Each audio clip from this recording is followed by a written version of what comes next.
Ese maldito yo, al margen de la existencia. Cuando el Cristo descendió a los infiernos, los justos de la antigua ley, Abel, Enoch, Noé, desconfiaron de su enseñanza y no respondieron a su llamada. Creyeron que era un emisario del tentador, cuyas trampas temían. Solo Caín y los de su especie se adhirieron a su doctrina o fingieron hacerlo. Solo ellos le siguieron y abandonaron con él los infiernos. Esto es lo que enseñaba Marción, la felicidad del malvado, esa vieja objeción contra la idea de un creador misericordioso o al menos honorable. ¿Quién la ha consolidado mejor que aquel heresiarca? ¿Quién, además de él, ha percibido con semejante agudeza lo que tiene de invencible? Paleontólogo circunstancial, pasé varios meses dándole vuelta en la cabeza al tema del esqueleto. Resultado, apenas algunas páginas. El tema, es cierto, no incitaba a la prolijidad. Aplicar el mismo tratamiento a un poeta y a un pensador me parece una falta de gusto. Hay materias que los filósofos no deberían de tocar. Desarticular un poema como se desarticula un sistema es un delito, por no decir un sacrilegio. Cosa curiosa, los poetas exultan cuando no comprenden lo que se dice sobre ellos. La jerga les halaga y les produce la ilusión de un ascenso. Semejante debilidad los rebaja al nivel de sus glosadores. La nada, para el budismo, a decir verdad para Oriente en general, no implica la significación siniestra que nosotros le damos. Se confunde, por el contrario, con una experiencia extrema de la luz, o si se prefiere, con un estado de eterna ausencia luminosa, de vacío radiante. Es el ser que ha superado todas sus propiedades, o más bien, un no ser extremadamente positivo que dispensa una dicha sin materia, sin substrato, sin ninguna base del mundo alguno. Tanto me colma la soledad que la mínima cita me resulta una crucifixión. La filosofía hindú persigue la liberación. La griega, a excepción de Pirrón, Epicuro y algunos inclasificables, es decepcionante. No busca más que la verdad. Se ha comparado el nirvana con un espejo que no reflejaría ya ningún objeto, es decir, con un espejo puro para siempre deshabitado. El Cristo llamó a Satán príncipe de este mundo. San Pablo, queriendo ir más lejos, daría en el clavo llamándole Dios de este mundo. Cuando semejantes autoridades designan por su nombre a quien nos gobierna, ¿tenemos nosotros derecho a jugar a los desgraciados? El hombre es libre, salvo en lo que posee de más profundo. En la superficie hace lo que quiere, en sus capas más oscuras. Voluntad es un vocablo carente de sentido.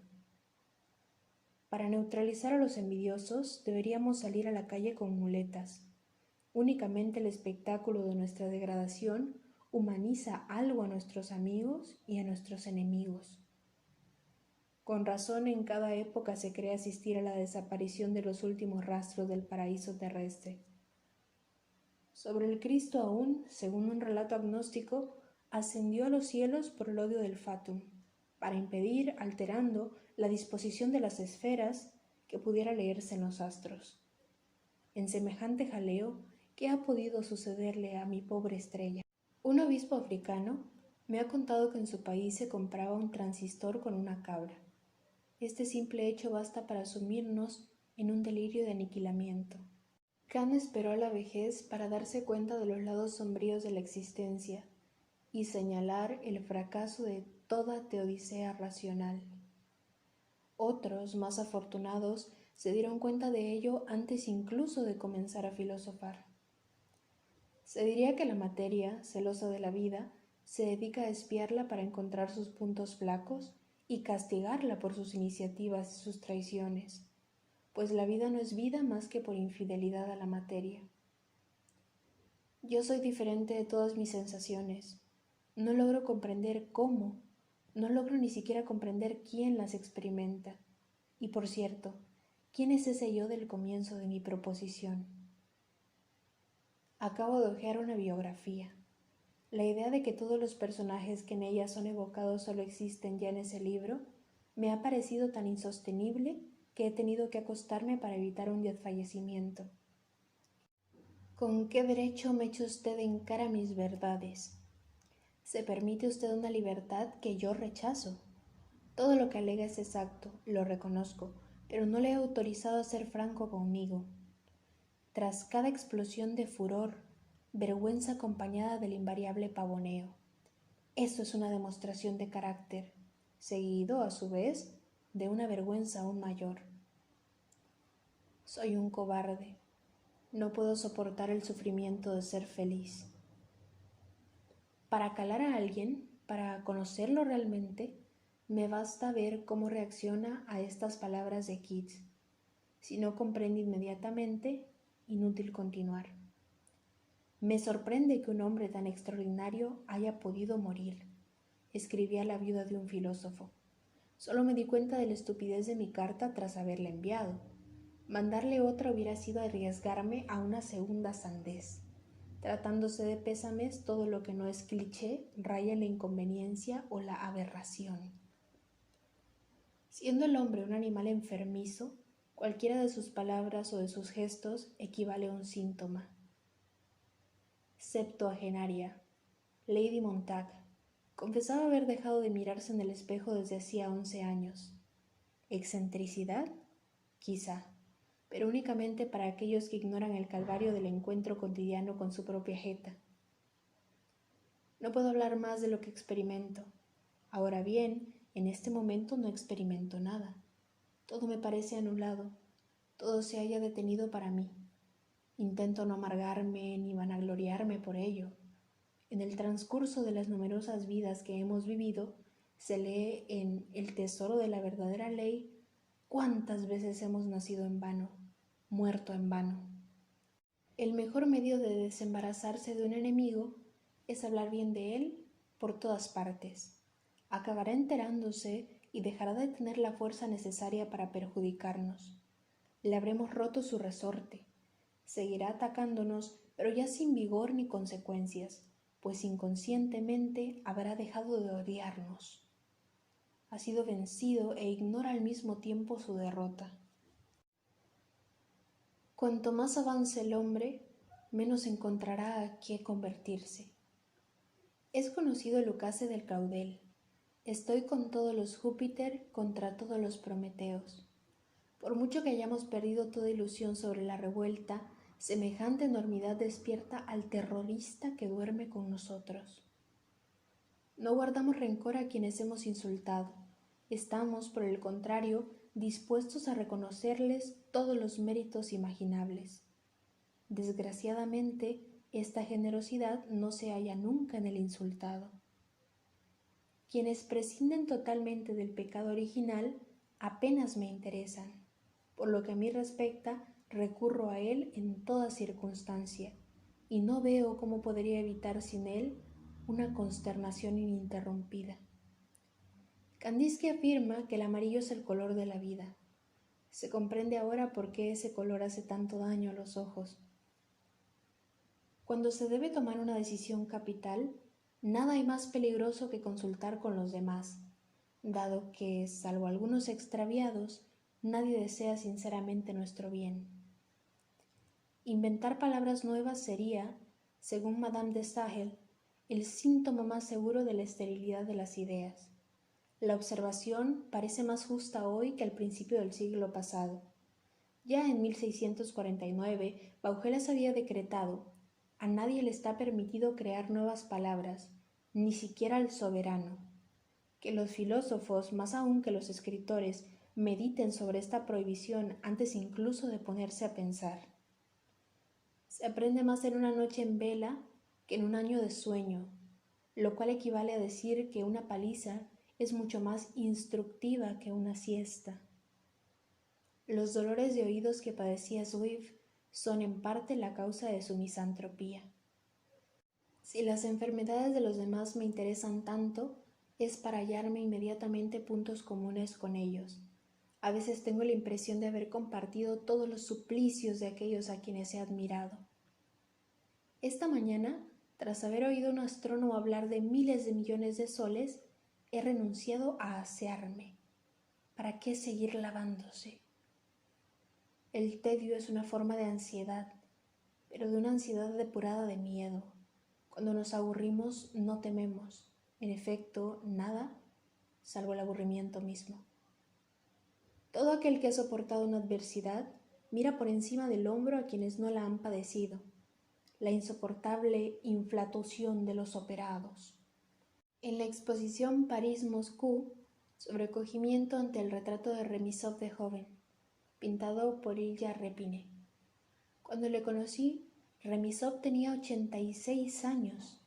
Vivía en un piso casi vacío que quería para su hija, la portera de la casa, la cual hacía casi todo lo posible para echarlo de él, pretextando que era un foco de infección o un nido de ratas. El escritor que Pasternak consideraba como el mejor estilista ruso había llegado a esos extremos.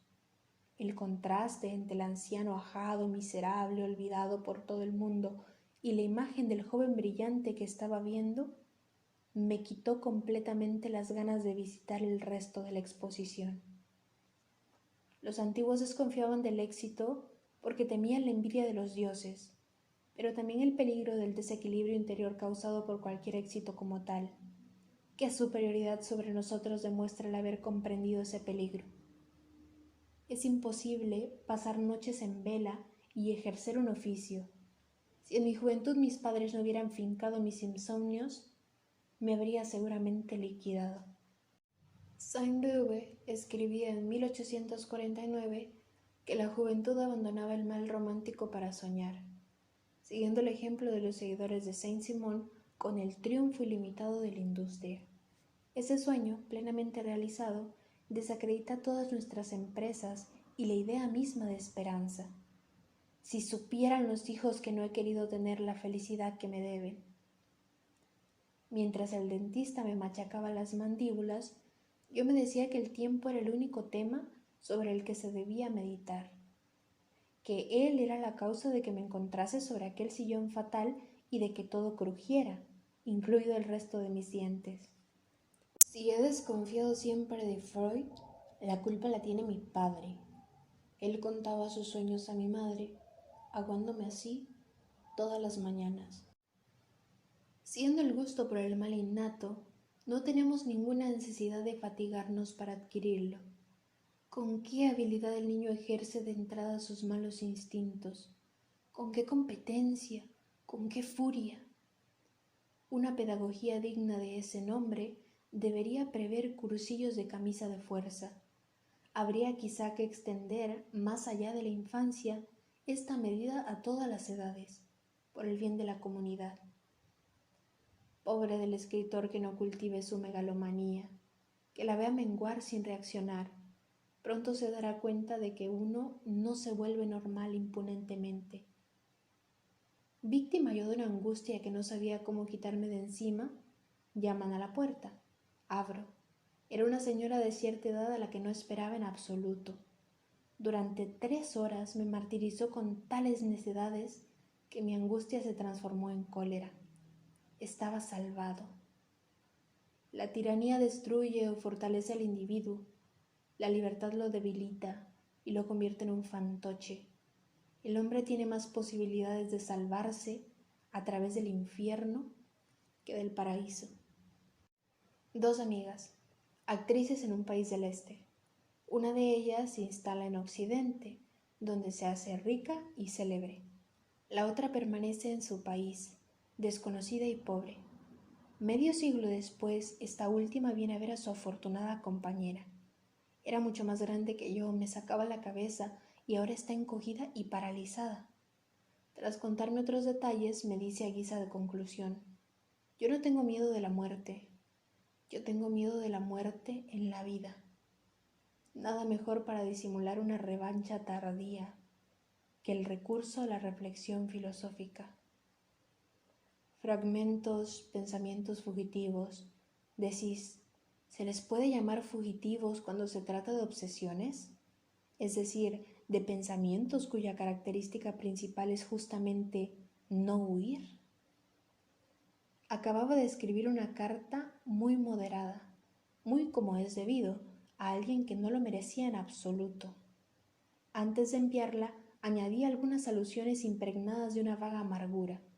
En el mismo momento en que echaba la carta, sentí que la rabia me invadía y con ella un desprecio por mi arrebato noble, por mi deplorable acceso de distinción. Cementerio de Picpus. Un joven y una señora ajada. El guardián les explica que el cementerio está reservado a los descendientes de los guillotinados. La señora interviene. Nosotros lo somos. ¿De qué manera lo dijo? Después de todo, es posible que fuese cierto, pero su tono provocativo me inclinó inmediatamente del lado del verdugo.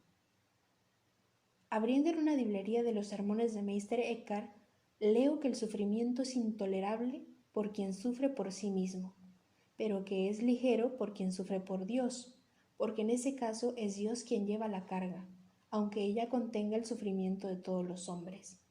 Si he caído sobre ese pasaje, no ha sido por casualidad, dado lo bien que se aplica a quien nunca podrá descargar sobre nadie todo lo que pesa sobre él.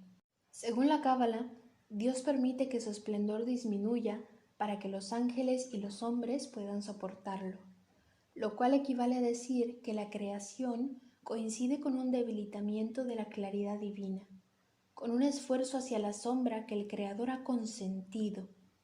La hipótesis del oscurecimiento voluntario de Dios tiene el mérito de abrirnos a nuestras propias tinieblas, responsables de nuestra irreceptividad a cierta luz.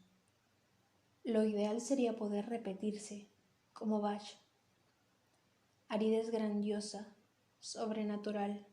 Es como si comenzase para mí una segunda existencia sobre otro planeta en el que la palabra fuese desconocida, en un universo reacio al lenguaje e incapaz de crearse uno. No se habita en un país, se habita una lengua, una patria es eso y nada más. Tras haber leído en un libro de inspiración psicoanalítica que Aristóteles de joven había enviado seguramente a Filipo, padre de Alejandro Magno, su futuro alumno, resulta imposible no pensar que un sistema que pretende ser una terapéutica y en el que se hacen semejantes conjeturas no pueda sino ser sospechoso, pues inventa secretos por el placer de inventar explicaciones y curaciones. Hay algo de charlatán en todo aquel que triunfa, sea en la materia que sea. Una visita a un hospital y 5 minutos después se hace uno budista, si no lo es ya, o vuelve a serlo si había dejado de serlo. Parménides, no veo por ningún lado al ser que exalta, y me imagino mal en su esfera que no posee ninguna fractura, ningún lugar para mí. En el tren, enfrente de mí, una mujer con una fealdad indecente roncaba con la boca abierta. Una agonizante inmunda. ¿Qué hacer? ¿Cómo soportar semejante espectáculo? Stanley vino en mi auxilio. En su juventud, mientras pasaba entre dos filas de esbirros que le azotaban, se absorbió totalmente en la lectura de un libro, de manera que su atención lo desvió de los golpes con los que se le gratificaba. Valiéndome de ese ejemplo, me sumergí yo también en un libro, deteniéndome en cada página con una extremada aplicación, hasta el momento en el que el monstruo dejó de agonizar. Decía el otro día un amigo que a pesar de no creer ya en la escritura, no creía sin embargo renunciar a ella, que trabajar es una ilusión indefendible y que tras haber emborronado una página o simplemente escrito una frase, me entran siempre ganas de silbar. Las religiones, al igual que las ideologías que han heredado sus vicios, no son en el fondo más que cruzadas contra el humor. Todos los filósofos que he conocido eran, sin excepción, impulsivos. La tara de Occidente ha afectado incluso a quienes deberían haberse hallado exentos de ella. Ser como Dios y no como los dioses. Ese es el objetivo de los verdaderos místicos, los cuales no son lo suficientemente modestos como para rebajarse al politeísmo. Se me invita a un coloquio en el extranjero, porque necesitan, al parecer, mis vacilaciones, el escéptico de servicio de un mundo agonizante. Abuso de la palabra Dios. La utilizo con frecuencia, con demasiada frecuencia. Lo hago cada vez que alcanzo un extremo y necesito un vocablo para nombrar lo que hay después. Prefiero Dios a lo inconcebible. En un libro ascético se asegura que la incapacidad de tomar partido es un signo de que no se está iluminado por la luz divina. Dicho con otras palabras, la irresolución, esa objetividad total, sería un camino de perdición. Descubro indefectiblemente un comienzo de desbaratamiento en todos aquellos a quienes les interesan las mismas cosas que a mí. He leído libros sobre la vejez únicamente porque la foto del autor me incitaba a ello, esa mezcla de rictus y de imploración y esa expresión de estupor compulsivo. ¡Qué reclamo! ¡Qué garantía! Este mundo no ha sido creado según el deseo de la vida. Se dice en el Ginza, texto agnóstico de una secta de Mesopotamia, a recordar siempre que no se disponga de un argumento mejor para neutralizar un desencanto. Tras tantos años, tras toda una vida, volví a verla. ¿Por qué lloras?, le pregunté de entrada. No lloro, me respondió, y en efecto no lloraba, me sonreía. Pero habiéndole edad deformado sus rasgos, la alegría no podía ya acceder a su rostro, en el que se hubiera podido leer: quien no muera joven, se arrepentirá tarde o temprano. No deberíamos molestar a nuestros amigos más que para nuestro entierro, y aún así. Quien vive demasiado malogra su biografía. En resumidas cuentas, solo pueden considerarse plenamente realizados los destinos rotos. El hastío, ese achaque con reputación de frívolo, que nos hace vislumbrar, sin embargo, el abismo del que emana la necesidad de rezar. Dios no ha creado nada que odie más que este mundo, y tanto lo odia que desde el día en que lo creó no ha vuelto a mirarlo. No sé quién fue el místico musulmán que escribió esto, ignoraré siempre el nombre de ese amigo. Innegable ventaja de los agonizantes, poder proferir trivialidades sin comprometerse. Retirado en el campo tras la muerte de su hija Tulia, Cicerón, invadido por la tristeza, se escribía a sí mismo cartas de consuelo. Lástima que se hayan perdido, y más aún que esa terapéutica no se haya convertido en algo corriente. Cierto es que si hubiera sido adoptada, las religiones habrían fracasado desde hace tiempo. El patrimonio que más nos pertenece, las horas en que no hemos hecho nada, son ellas las que nos forman, las que nos individualizan, las que nos vuelven desemejantes.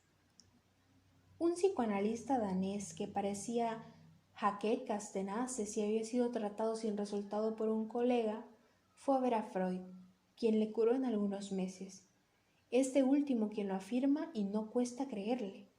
Un discípulo, por muy mal que esté, es imposible que no se encuentre mejor en contacto cotidiano con su maestro. Qué maravillosa cura ver a quien más se estima en el mundo interesándose durante tanto tiempo por nuestras miserias. Pocas enfermedades se negarían a desaparecer ante semejante solicitud. Recordemos que el maestro tenía, en ese caso, todas las características de un fundador de secta disfrazado de hombre de ciencia. Si obtuvo curaciones fue menos a causa de su método que de su fe. La vejez es la cosa más inesperada de todas las que le suceden al hombre, escribe Trotsky unos años antes de morir. Si de joven hubiera tenido la intuición exacta, visceral de esta verdad, qué lamentable revolucionario hubiera sido. Las hazañas son sólo posibles en las épocas en las que la autoironía no ha hecho aún estragos. Su destino fue realizarse a medias. Todo estaba truncado en él, su manera de ser tanto como su manera de pensar, un hombre de fragmentos, fragmento el mismo. Al abolir el tiempo, el sueño suprime la muerte. Los difuntos se aprovechan de ello para importunarnos. La noche pasada fue mi padre. Era como lo conocí, y sin embargo tuve un momento de duda. ¿Y si no era él? Nos besamos a la romana, pero, como siempre con él, sin efusiones, sin calor, sin las demostraciones típicas de un pueblo expansivo. Si supe que era él, fue precisamente a causa de ese beso sobrio, glacial. Me desperté diciéndome que solo se resucita como un intruso, como un aguasueños, que esa inmortalidad inoportuna es la única que existe. La puntualidad es una variedad de la locura del escrúpulo. Por llegar a la hora, yo sería capaz de cometer un crimen. Cada vez que el futuro me parece concebible, tengo la impresión de haber sido visitado por la gracia. Por encima de los presocráticos, estamos a veces los tentados de colocar a esos heresiarcas cuyas obras fueron mutiladas o destruidas, y de las que no quedan más que algunos fragmentos de frases irresistiblemente misteriosos. ¿Por qué tras haber hecho una buena acción se tienen ganas de seguir una bandera? Cualquier bandera. Nuestros arrebatos de generosidad implican un peligro, nos hacen perder la cabeza, a no ser que sea generoso por haber justamente perdido la cabeza, siendo como es la generosidad una forma patente de embriaguez. Si fuese posible identificar el defecto de fabricación cuyas huellas tan evidentes son en este universo. Sigo aún extrañándome de ver hasta qué punto los sentimientos viles son sentimientos vivos, normales, inatacables. Cuando los experimentamos nos sentimos revigorizados, reintegrados en la comunidad, al mismo nivel de nuestros semejantes. El hombre olvida con tanta facilidad que es un ser maldito porque lo es desde siempre. La crítica es un contrasentido. No hay que leer para comprender a los demás, sino para comprenderse a sí mismo. Quien se ve tal como se es, se eleva por encima de quien resucita a los muertos. Estas palabras han sido pronunciadas por un santo. No conocerse a sí mismo es la ley de todos y no se la infringe sin riesgo. La verdad es que nadie tiene el valor de infringirla y eso explica la exageración del santo. Es más fácil imitar a Júpiter que a Lao Tzu. Estar al corriente de todo es la prueba de que se posee un espíritu fluctuante que no busca nada personal, un espíritu impropio para la obsesión, ese impasse sin fin. Un eminente eclesiástico se burlaba del pecado original. Ese pecado es su medio de sustento, le dije. Sin él moriría usted de hambre, pues su ministerio no tendría ningún sentido. Si el hombre no está destituido desde su origen, ¿por qué vino el Cristo? ¿Para redimir a quién y qué? A mis objeciones no tuvo más respuesta que una sonrisa condescendiente. Una religión está acabada cuando solo sus adversarios intentan preservar su integridad. Los alemanes no se dan cuenta que es ridículo considerar de la misma manera a un Pascal y a un Heidegger. La diferencia es inmensa entre un Schicklgeld y un Beruf, entre un destino y una profesión. Un silencio abrupto en medio de una conversación nos hace volver de repente a lo esencial, nos revela el precio que debemos pagar por la invención de la palabra. No tener ya nada en común con los hombres salvo el hecho de ser hombre. Muy bajo tiene que caer una sensación para que se digne transformarse en idea. Creer en Dios nos dispersa de creer en cualquier otra cosa, lo cual supone una ventaja inestimable. Siempre he envidiado a quienes creían en Él, aunque creerse Dios me parezca más fácil que creer en Dios. Una palabra disecada ya no significa nada, ya no es nada, como un cuerpo que tras la autopsia es menos que un cadáver. Todo deseo suscita en mí un contradeseo, de manera que, haga lo que haga, solo cuenta para mí lo que no he hecho. Sarvan Amritam, todo es transitorio. Buda, fórmula que deberíamos repetirnos durante todo el día, a pesar del riesgo admirable de palmarla a causa de ella. No sé qué sed diabólica me impide romper mi pacto con mi aliento. Perder el sueño y cambiar de lengua. Dos desventuras, la primera independiente de uno mismo, la otra deliberada, solo, cara a cara con las noches y con las palabras. Quien goza de buena salud no es real, posee todo salvo el ser, que únicamente otorga una salud improbable. De todos los clásicos, es quizás Epicuro quien mejor ha sabido despreciar a la muchedumbre. Otro motivo más para celebrarlo. Qué idea la mía de haber admirado tanto un payaso como Diógenes. Lo que yo debería haber frecuentado es el jardín del sabio y no el agora ni menos aún en tonel.